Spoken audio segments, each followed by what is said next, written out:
జయ జయ జయ జయ జయ శ్రీ హనుమా, జయ జయ జయ జయ ప్రభుదయ గనుమా. మొట్టమొదట గురువుకి నమస్కారం చేయాలి. గురువు చేసిన ఉపకారం చెయ్యగలిగిన వాడు లోకంలో ఎవ్వరు ఉండడు. తల్లిదండ్రులు కూడా శరీరాన్ని ఇస్తారు, మళ్ళీ శరీరంలోకి రావలసిన అవసరం లేని జ్ఞానం ఇవ్వగలిగిన వాడు గురువు ఒక్కడే. అటువంటి గురువుకి నమస్కారం చెయ్యడం వినా అసలు మనం చెయ్యగలిగినది ఇంకొకటి ఉండదు. ఎందుకంటే గురువుకి ఈశ్వరుడు తప్ప ఇంకేం అక్కర్లేదు. అటువంటి గురువుకి మీరేం పట్టుకొచ్చిస్తారు? గురువుకి చేసేది నమస్కారం ఒక్కటే. అందుకే రుక్మిణీదేవి అంటుంది భాగవతంలో, జలజాతిక్షణుతోటి తెచ్చితివి నా సందేశముంచెప్పి నను నిలువం పెట్టితివి నీ కృపన్ బ్రతికితిన్ నీకన్న పుణ్యాత్మకులు కలరే దీనికి నీకున్ ప్రత్యుపకృతిన్ చేయంగనేనేర అంజలి ఘటించదభుసురాన్వయమణి సద్బంధు చింతామణి అంటుంది. అంజలి అంటే రెండు చేతులు ఇలా పెట్టి నమస్కరిస్తే అంజలి పట్టారు అంటారు. అంజలి ఘటించదభుసురాన్వయమణి సద్బంధు చింతామణి అంటుంది. గురువు గారిని తలుచుకుని నమస్కారం చెయ్యకుండా ఏ కార్యం చెయ్యకూడదు. శ్రీ గురుభ్యో నమః అని ప్రారంభం. అందుకే హనుమ సంప్రదాయాన్ని నేర్పుతున్నారు, లేదా రామాయణము వేదోపబృంహణము మనం ఎలా బ్రతుకాలో నేర్పుతుంది. సూర్యాయ సూర్యభగవానుడికి నమస్కారం. వెడుతున్న కార్యం లంకాపట్టణానికి వెళ్ళి సీతమ్మను అన్వేషించాలి.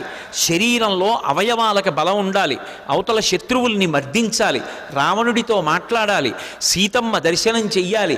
దీనికి ఇంద్రియములన్నిటికీ కూడా పటుత్వం ఉండాలి. సమస్త ఇంద్రియములకు పటుత్వమునివ్వగలిగినటువంటి మహేంద్రుడికి నమస్కారం.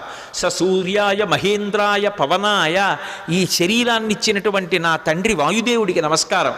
స్వయంభువే, స్వయంభువే అంటే బ్రహ్మగారిని ఒక అర్థం, లేదా రామచంద్రమూర్తికే నమస్కారం చేశారని ఒక అర్థం. స్వయంభువే భూతేభ్యశ్చాంజలిం కృత్వా, సమస్త భూతకోటికి నమస్కరిస్తున్నాను. నేను వెడుతున్న ఈ కార్యం ఇంత గొప్ప కార్యం, దీనికి సమస్త భూతములు నాకు ఉపకరించుగాక. ఎంత వినయంతో బయలుదేరుతున్నారో చూడండి. ఎంత పెద్ద కార్యాన్నైనా ఎవడు సాధిస్తాడంటే ఎవడు వినయంతో నిలబడగలడో వాడు సాధిస్తాడు తప్ప, ఇంత పెద్ద కార్యం మీద వెడుతున్న వాడిని నేననుకున్నవాడు ఎవడున్నాడో వాడు సాధించలేడు. ఇన్ని కోట్ల మంది వానరులు చెయ్యలేని పని చెయ్యడానికి ఆయన ఒక్కడెడుతున్నాడు.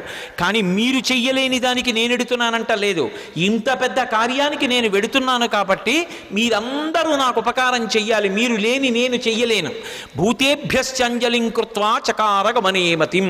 కానీ వెడుతున్నది దక్షిణ దిక్కుకు వెడుతున్నారు. ఏదైనా శుభకార్యం ప్రారంభం చేస్తూ దక్షిణ దిక్కుకి తిరిగి నమస్కారం చెయ్యకూడదు. ఒక్క సంధ్యావందనంలో మాత్రం దిగ్దేవతా నమస్కారం అని చేస్తాం. చేసినప్పుడు 4 దిక్కులకి పైకి కిందకి కూడా నమస్కారం చేస్తాం. ఉత్తప్పుడు ఎప్పుడూ కూడా దక్షిణ దిక్కుకి తిరిగి నమస్కారం చేయకూడదు. అలా చేస్తే అది పితృలోకాధిపతి అయినటువంటి యమధర్మరాజు గారికి అందుతుంది. అందుకని దక్షిణ దిక్కుకి నమస్కారం చెయ్యరు. కాబట్టి దక్షిణానికి చెయ్యకూడదు. కాబట్టి సంప్రదాయంలో తేజస్సు పెరగాలి అంటే తూర్పు దిక్కుకి తిరిగి నమస్కారం చెయ్యాలి.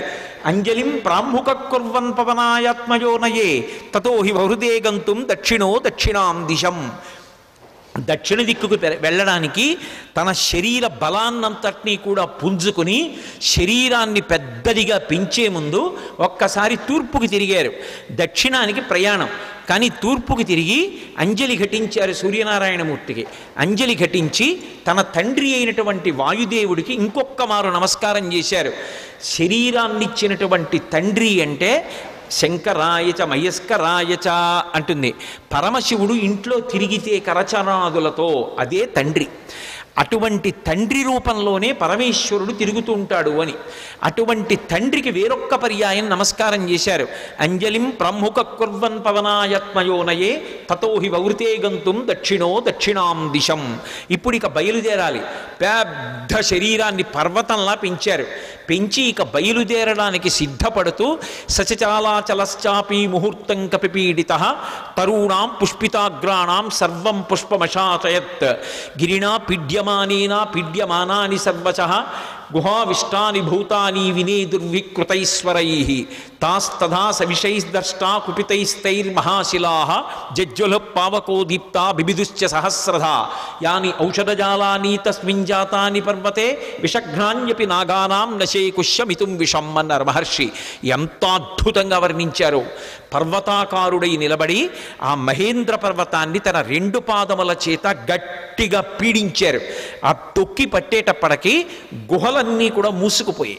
ఆ మూసుకుపోయే ముందు ఆ పర్వతం కదిలింది. కదిలి చెట్లకున్నటువంటి పువ్వులన్నీ రాలిపోయాయి. ఆ రాలిపోయినటువంటి పువ్వులన్నీ ఆయన ఒంటి మీద మహేంద్రగిరి మీద పడ్డాయి. ఇది మహేంద్రగిరి పుష్పాల కొండ అనిపించింది. ఆయన ఒళ్ళంతా పువ్వులు. ఇంకొంచెం నొక్కారు. గుహావిష్టాని భూతాని వినేదుర్వికృతైశ్వరై, అందులో పెద్ద పులులు, సింహాలు, రకరకాలైన క్రూర జంతువులు ఉన్నాయి. ఆ గుహల్లో పడుకున్నాయి. ఎప్పుడైతే గుహ నొక్కుకుపోతోందో అవి బయటికి పారిపోదామని లేచి బయటికి వస్తున్నాయి. నడుం దాకా బయటికి వచ్చేటప్పటికి గుహ నొక్కుకుపోయింది. సగం శరీరం లోపలుండిపోయింది, సగం శరీరం బయట ఉండిపోయింది. అప్పటి వరకు ప్రశాంతంగా ఉన్నటువంటి మహేంద్రగిరి ఒక్కసారి క్రూర మృగాల యొక్క పెద్ద పెద్ద అరుపులతో కొండంతా నిండిపోయింది. సర్వం శ్రీ ఉమామహేశ్వర పరబ్రహ్మార్పణమస్తు. స్వస్తి.